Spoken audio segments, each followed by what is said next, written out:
Sort. Alle vigtige film starter med sort skærm.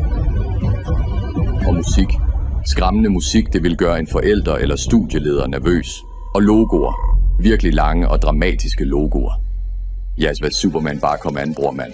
Jeg er din kryptonit. Mit navn er Bruce Wayne, en velhavende industrimagnat og kendt playboy.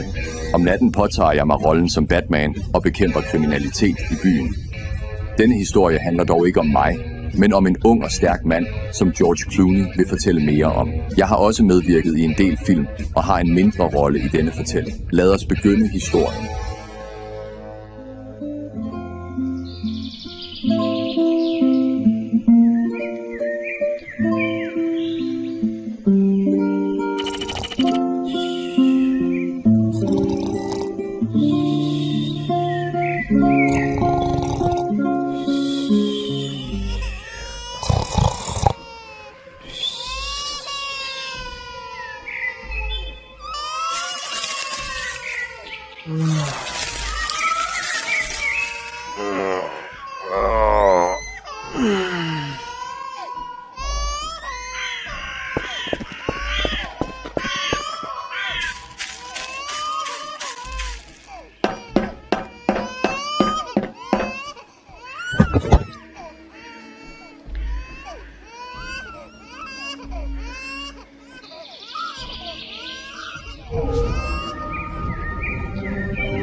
Smut, Link. Du kommer med os. Vi tog røven på dig, din lille gnom. Shit! Styrke og ære.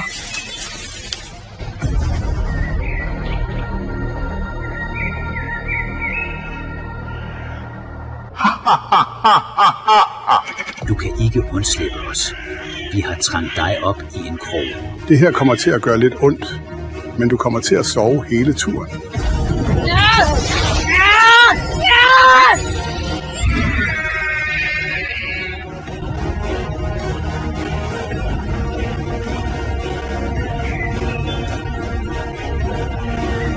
Jeg er sikker på, at Proximo vil betale en god pris for Link-dreng.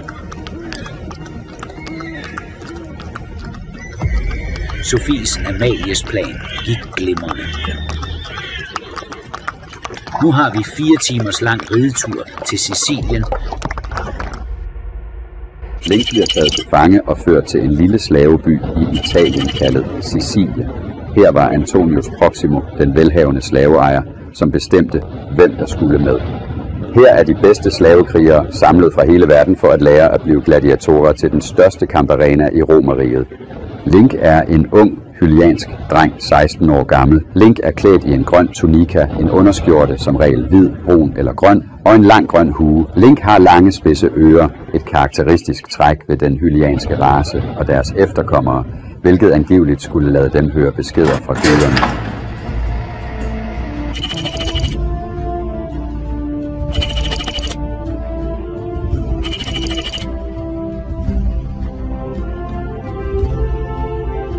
Det er underligt, at jeg ikke blev inviteret med i denne omgang. Jeg er Harry Potter, og jeg kan sagtens kæmpe. Det er mærkeligt, at Proximo ikke har taget mig med på gladiatorholdet. Nu står vi sammen med Søren, som er fuldstændig sindssyg. I denne uge tror han, at han er Batman.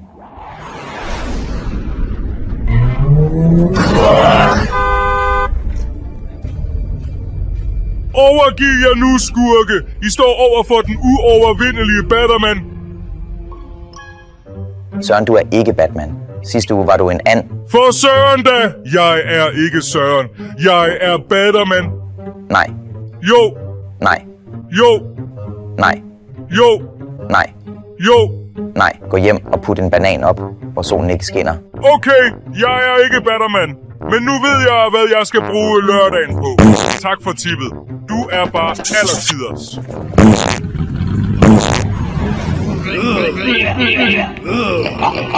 Typisk Søren. Og det er utroligt, at Proximo ikke har solgt ham for et glas vand. Proximo bruger ham nok til at tørre sin numse. Hør nu her. Nu er I klar til at komme ind i den her store arena og kæmpe som rigtige krigere. Husk på, at det vi gør i livet, det er genlyd i al evighed. Held og lykke til jer. Link, Må jeg lige snakke med dig? Jeg var engang en gladiator selv, og fik min frihed. Hvorfor vælger du at snakke til mig, når der er mange flere bedre krigere end mig? Den sorte ørn. Trimlock stenskyld. Den gylden retfærdiggør. Dynamo. Batman. Den udsøgte. Skilvej. Superman. Den grønne hanemand.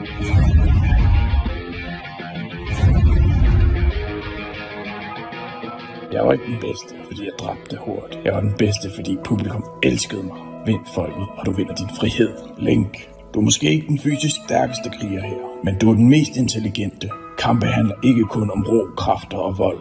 Det handler om timing og positionering. Jeg er forvirret over grunden til min anholdelse. Jeg har altid været loyal over for kejseren i hele min karriere. Det er ikke kejseren, der står bag dette. Det er Sofie Amalie. Hun nærer en vis modvilje mod dig. Frygter, at folket vil vælge dig frem for hende. Hvorfor hun ønsker at se dig død i arenaen. Var det hende, der stod bag dit drab, ville det se yderst uheldigt ud. Derfor bruger hun dig i arenaen, så folket tror, at du vil give dem en opvisning. Men hun håber på, at du ikke klarer den.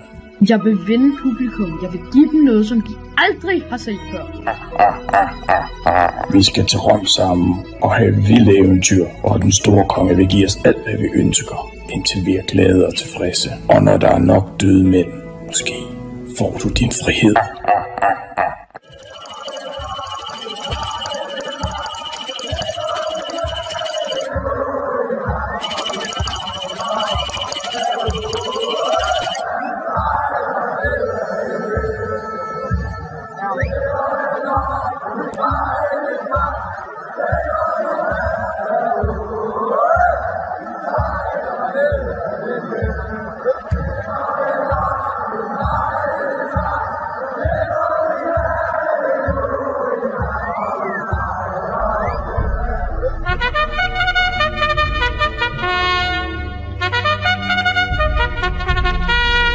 Velkommen til vores kamparena.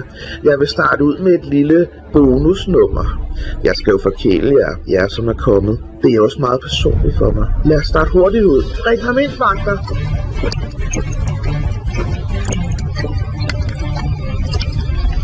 Denne mand, som påstår, at han er julemanden, spreder rygter i hele Romerriget. Han er en svindler og skal dømmes. Jamen for helvede, jeg er julemanden. Er du sikker på, at du er den ægte julemand? Jeg siger jo, at jeg er julemanden. Ho, ho, ho, ho, ho. Så skal du straffes, fordi du ikke gav mig den røde kjole, jeg ønskede mig. Jeg har givet dig en rød kjole. Kan du ikke huske, at jeg skulle igennem alle dine vagter?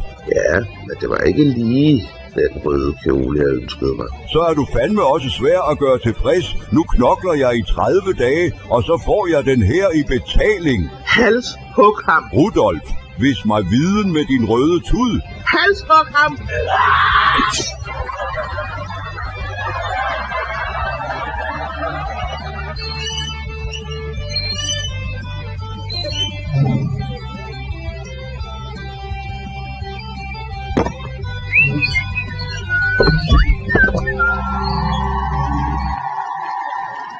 Velkommen til vores kamparena. Jeg er meget glad for, at så mange har valgt at deltage i dag. Undskyld, men er det ikke mig, der skal sige det? Hold nu kæft, ellers får du slet ikke lov at sige noget. Hvorfor, min kære?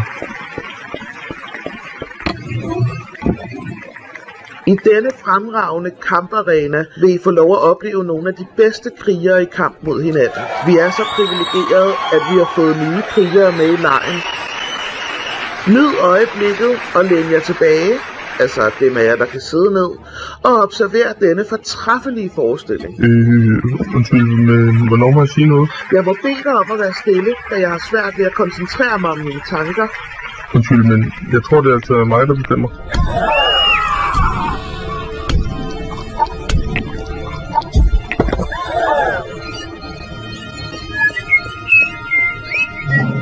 Jag är lite osäker, men jag känner ingen puls. Tror han måste vara död. Det satsar vi på.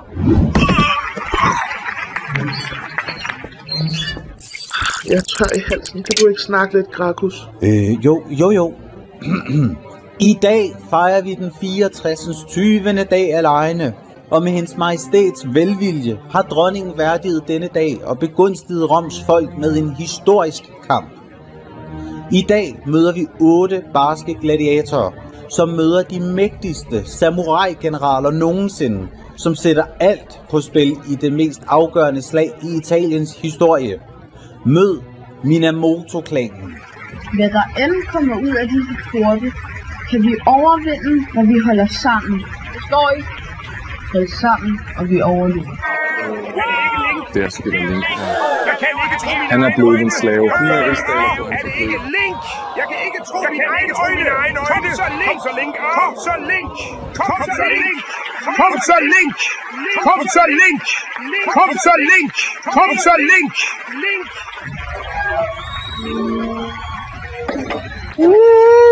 Jeg glæder mig til at se alle de her seje krigere. Vi vil se blod! Vi vil se blod og damer! Vi vil se blod! Vi vil se sved og blod! Jeg vil se alt! Ja, vi vil se noget action! Kom så ud med dem! Vi vil se blod! Er der nogen af jer, som har været i hæren? Ja, jeg var i hæren med dig i 42. Godt. Du kan hjælpe mig. Hvis vi holder sammen, så overlever vi. Styrke og ære.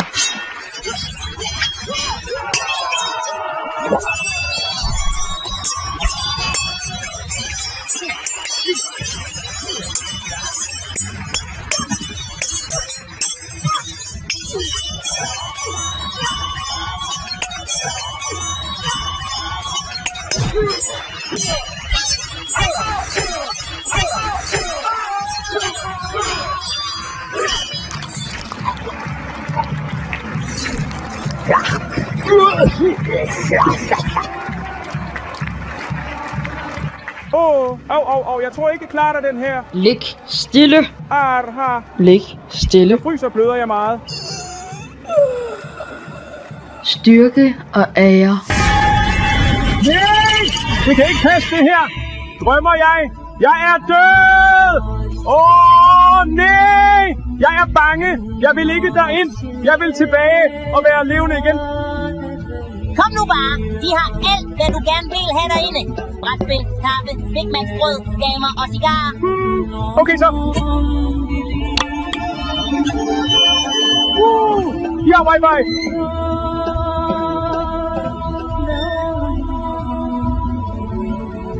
Min historievidenskab er det toget, Gracchus. Men skulle slaverne ikke tabe kampen? Jo, deres højhed. Tilgiv mig, deres højhed. Nej, jeg kan godt lide overraskelser. Sørg for i den næste kamp, at det bliver dobbelt så svært. Jeg vil se, at Link dør foran alle de her mennesker. Jeg vil, deres højhed. Det var godt klaret. Jeg tror ikke, Sofie Amalie er særlig glad. Nej! De er afgået ved døden! Hvordan håndterer vi denne situation nu? Hvad er vores næste skridt? Det er vigtigt at få en god natur og være veludviklet til den næste kamp. Den bliver mere udfordrende. Må de vandre evigt i Elysium.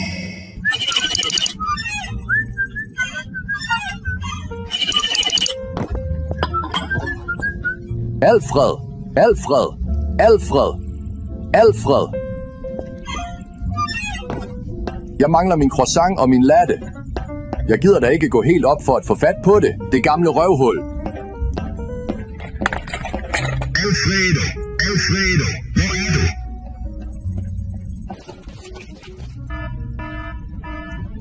Hov, hvad fanden? Badalarmen ringer.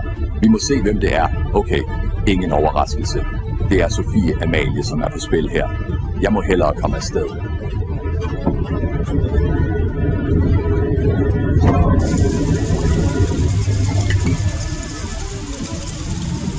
Ifølge min GPS, så ankommer jeg i Rom om 9 timer, 34 minutter og 12 sekunder. Jeg håber, det ikke er for sent. Jeg må ringe til Superman.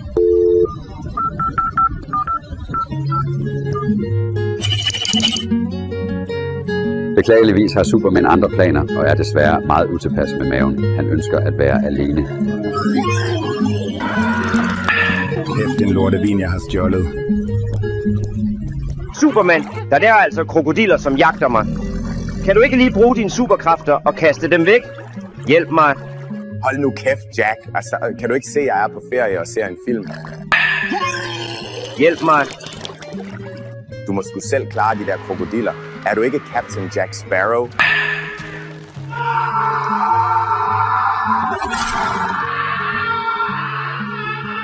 Gider du holde din kæft, Jack? Jeg er lige kommet til der, hvor skurken bliver spist. Jeg tror, Jack er sejlet hjem nu. Så kan jeg se min film i ro. Ej, for helvede, hvem kan det være nu? Sgu utroligt, man ikke kan få noget ro på denne lorte ø. Goddag. Det er Superman. Hvordan kan jeg hjælpe dig? Superman. Det er Batman. Og det er dig, Batman. Jeg har en mission til dig. Du skal hjælpe mig med at ødelægge Sofie Amalies planer, inden der er masser af døde til stede. Vi har brug for dine superkræfter. Jeg beklager, men jeg kan desværre ikke hjælpe i dag. Jeg er på ferie, og jeg har det ikke så godt med maven. Det ville også være unfair, hvis jeg deltog i legen. Med en prut vil jeg ødelægge det hele, og jeg prutter hele tiden i øjeblikket. Jeg er nødt til at løbe. Naturen kalder. Kæft en idiot. Jeg klarer det selv. Jeg skider. Jeg skal lave lort. Jeg kan ikke klare det. Mavesmerterne er for stærke. Jeg må køle mig selv ned.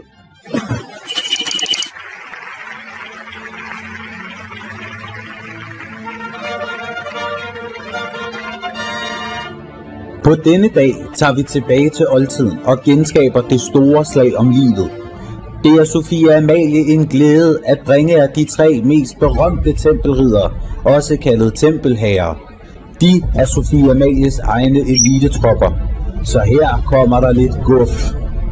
Det er Sofie Amalie en glæde at bringe jer tempelridderne.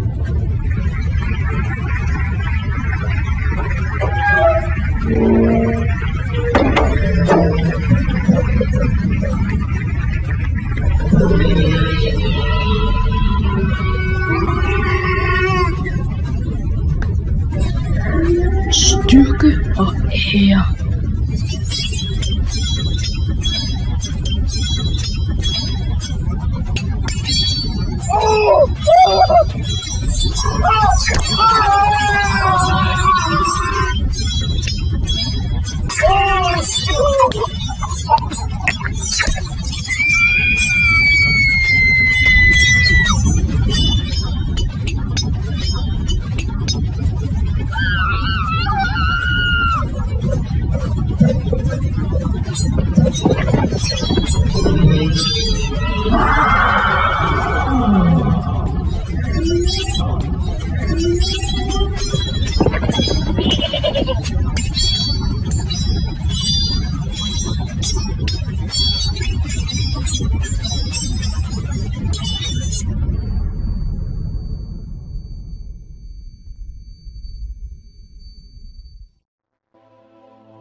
Så er jeg her. Jeg vidste det, at jeg var den sande retfærdiggører. Så det her har jeg fortjent. Glæder mig til at møde min familie igen. Lige præcis til tiden. Mit navn er Abdul Fattah. Ja, jeg er ligeglad. Ved godt, hvad der sker nu. Den her dør åbner sig, og jeg kommer i Elysium, og alt er godt og smukt. Bla bla bla. Jeg er en person, der ydmygt underkaster sig, eller uselvisk forsøger at være til nytte, eller gavn for nogen. Så gider du flytte dig lidt, tak. Hey, bedtemor.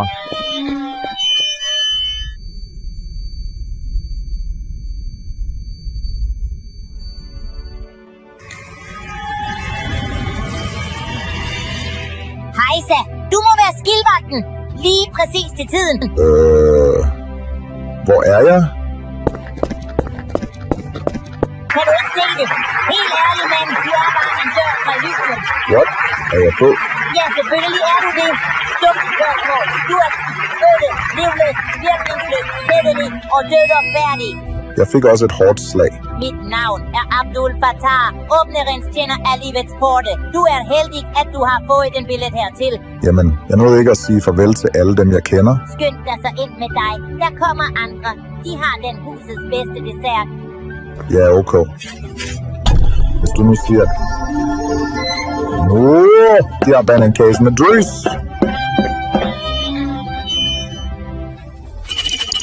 Link, nu hvor alle er døde, har du en kamp tilbage. Overfor dig står den allermest frygtede kriger, jeg nogensinde har set. De andre var barnemad i forhold til ham. Husk dette, undgå og hoppe over hans sværd, så bliver han måske kørt træt.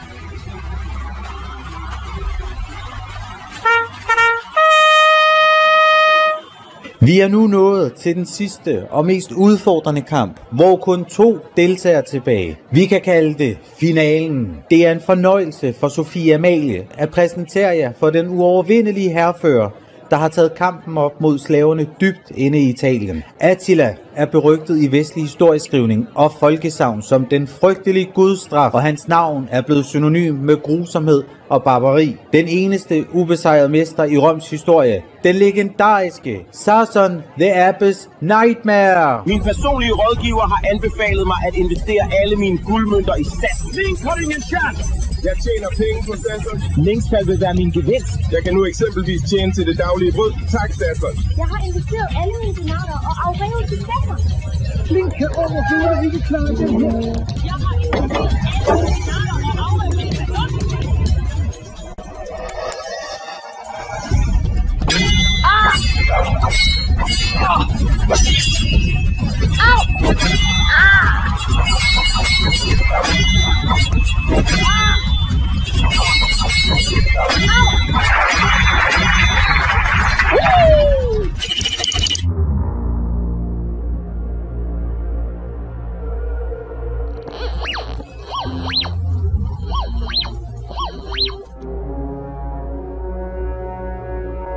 Hvordan ser situationen ud? Er alt under kontrol? Skifter. Området er sikret. Der er ingen bevægelser. Alt er under kontrol her. Skifter.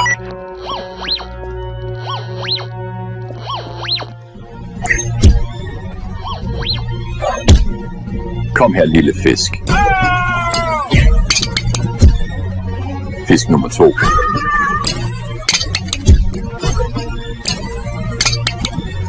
Jeg fanger mange fisk i dag. Det er Batman! Skyd ham for helvede!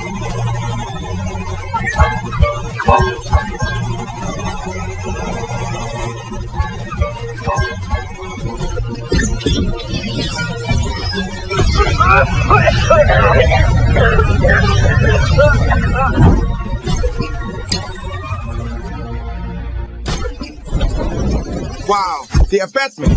Wow! Jeg er klar. Hvad må Batman laver det?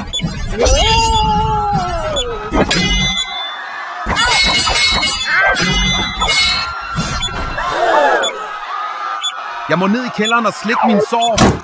Det er Batman. Han skal ikke komme her og spolere mine planer med Link.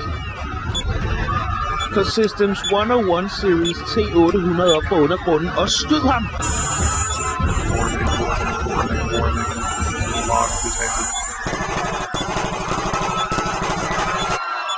Jeg må se at komme væk, før det hele springer i luften. Skaff mig T1000 System T100 nu!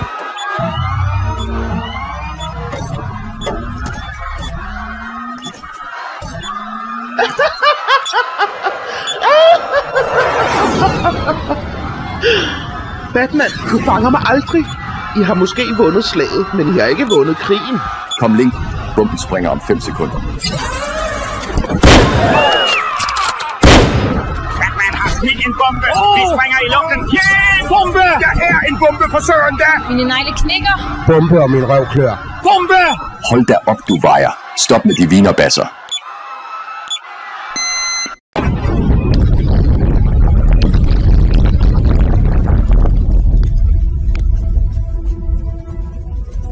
Jeg overvejede, om jeg skulle indstille bomben til lidt længere end 30 sekunder, så jeg kunne få alle folk ud.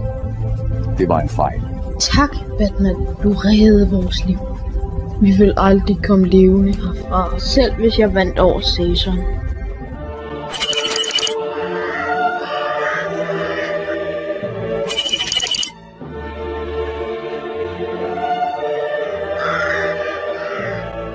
Er der nogen, som har lyst til at bidrage med deres tanker?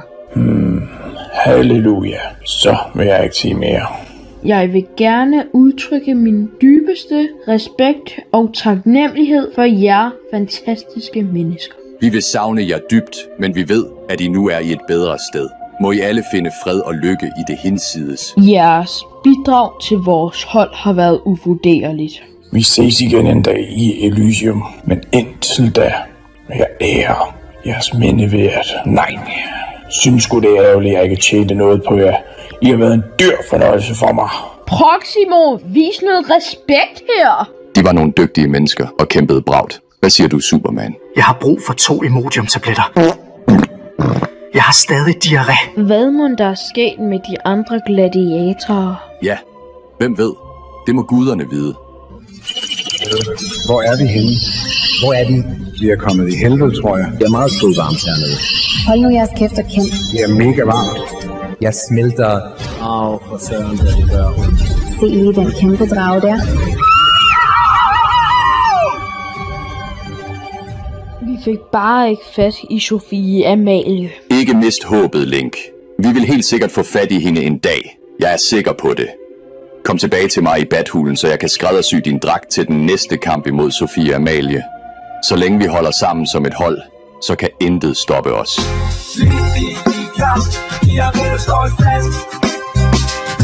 Sofie Amalie kaster og styrer på hans kast. Batman ved hans side. Kampen han ikke taber.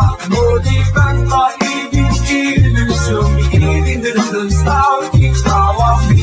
En 16-årig kriger fra Hyruleland, fanget af Amalie med tungen af sand. Romeriet slår regler, hvor kampen er hård mod tempelridderne, hvor han viser sit mod. I kampen til møder han til sund i frygten til den mester, men når Proximo ved hans side, han kæmper bedre. Kraxus og Amalie, de står i vejen, men Batman springer ind i mørket, han leder vejen. Tilbage til oldtidens slag, vi går kampen om livet, vi ikke sværger fra.